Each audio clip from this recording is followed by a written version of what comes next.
Oliver from injured reserve. They're both expected to play Saturday at Denver. Oliver is making a return after being placed on IR following Week 8. So welcome back as we turn to Josh Allen and the Bills. Top seed Denver is who they're facing in that divisional round tomorrow. And Allen's been real good in the wild card round, as you know. Has not found the same success in later rounds. Just 2-5 as a starter, 6 fewer pass attempts, 2 fewer yards per pass attempt. So, RC, get that Superman cape dry cleaned and ready again, right? What does he need to do? I mean, right now he's screaming like Kevin Hart, help me! But what he's asking for in that help is Joe Brady, James Cook, and the running backs. Can we get this run game going against a very stout Denver defense? We didn't see that last week, but we saw Josh be able to create some deep throws with Brandon Cooks and obviously Dalton Kincaid on the screen and go.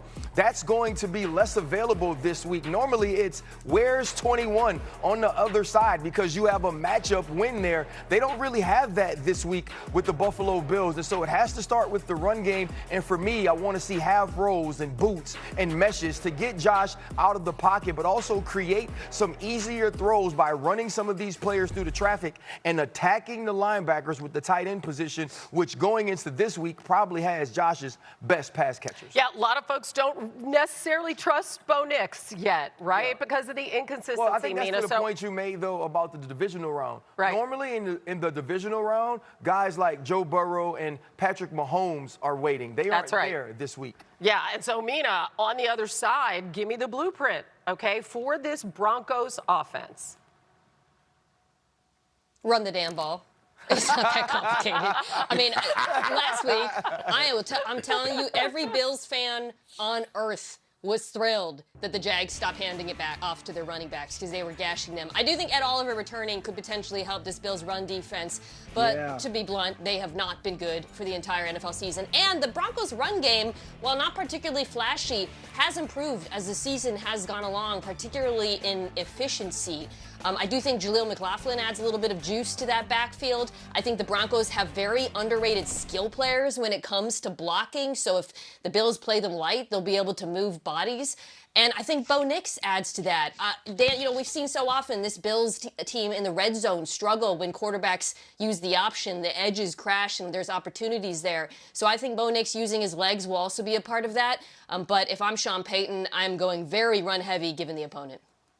Well, I understand the run heavy given the opponent. I also go a little bit run heavy because I think that this is a bad matchup pass game for the Broncos offense, Bills defense.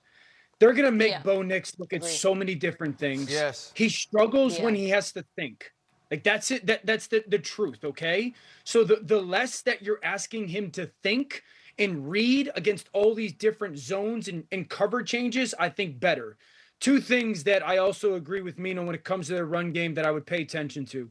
How many different things they get into their 4x1 personnel and utilize. And then I agree, MK, like, while Jacksonville ran the football on the perimeter well, one of the things that's part of this Denver offense is they want to get the ball to the perimeter now. Yeah. These RPOs, these 4x1 perimeter screens. I think you can live in that world a little bit where it may not be this downhill, quote-unquote, perimeter run game, but I still think getting the ball out on the perimeter quickly is a big deal. But I think a huge part of this is if Sean Payton asks Bo Nix to dissect this defense and diagnose this Buffalo defense, I think you set him up to fail. Yeah, and here's the thing. Ed Oliver is coming back. Swagoo, we saw you perk up a little bit at that news. What kind of difference do you think that makes? There you go.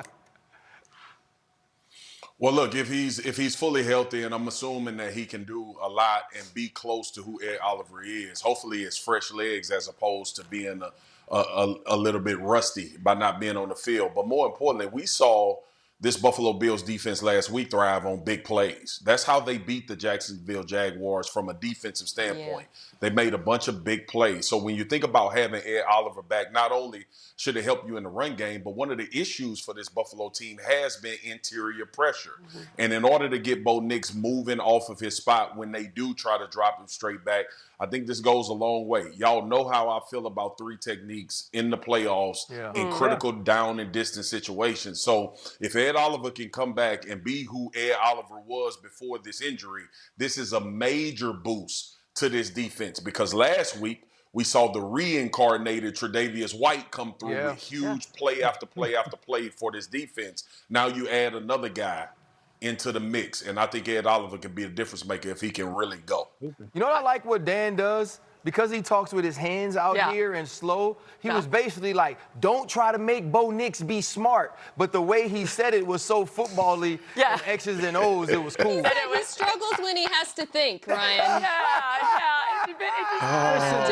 That's pretty clear. The tape is what the tape is. I'm a fan of the young man. That he's better when he reacts. He gets confused. Better when he reacts.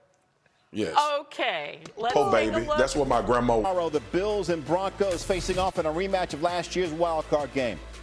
It's going to be good. It's going to mark the third postseason meeting between the teams, with the Bills having won each of the last two. But this will be a first meeting in Denver, where they won the league best 8 games this year. Broncos come in with 68 sacks, the 5th most in the season in NFL history. Josh Allen's only been sacked 16% of the time when he's been pressured in his career. That's the 4th best rate in the NFL since 2018. And the Bills entering the season as 6-1 co-favorites with the Ravens. The Bills are the only team that entered the season shorter than 20-1 to win the Super Bowl that is still alive in the playoffs. Senior NFL reporter Jeremy Fowler and NFL analyst Mina Kimes here with me. Jeremy, the Bills are dealing with several injuries, so give us the latest news. Start with that QB, Josh Allen, please. Yeah, Josh Allen, despite injuring basically every body part he has, he is feeling good. He told reporters he's feeling the best he has in a couple weeks. He's been dealing with a finger, a foot, a knee issue, but looks like he is good to go despite taking several hits in that Jacksonville game. The bigger question will be, who does he throw to? Several injuries at receiver.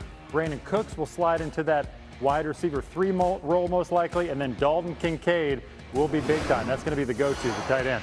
And you got some other injuries on the Bills front. You got Terrell Bernard with a calf, Ed Oliver bicep, Ty Johnson ankle. I'm told Johnson is up in the air. He's hopeful, but it might have to be next week for a return if they advance. Ed Oliver, that's the big one. He is a star defensive tackle who could really help. He is optimistic that he can go, though it's nothing official yet. Okay, Mina, let's go to you. What do you view as the deciding factor in this game? I want to see if Denver can do what Jacksonville didn't do, which is not just run the ball, but stick with the run, because it is very clearly the glaring weakness of this Bills defense. You saw that against the Jags, by the way. The running backs had like a 70% success rate in that game. And quietly, Denver has been running the football a lot better. In fact, in the second half of the season, they're actually 3rd league-wide in success rate, which is an efficiency metric. They use both R.J. Harvey and Jaleel McLaughlin and Bo Nix, who I personally believe needs to be part of that run game. The Bills defense has struggled to stop option runs, particularly in the red zone. So I would look for Bo Nix to use his feet in addition to those Denver running backs. Yeah, Denver 10-0 this season when they run the ball at least 25 times. They're 4-3 when they run it less than 25 times. Mina and Jeremy are going to be with us throughout the show.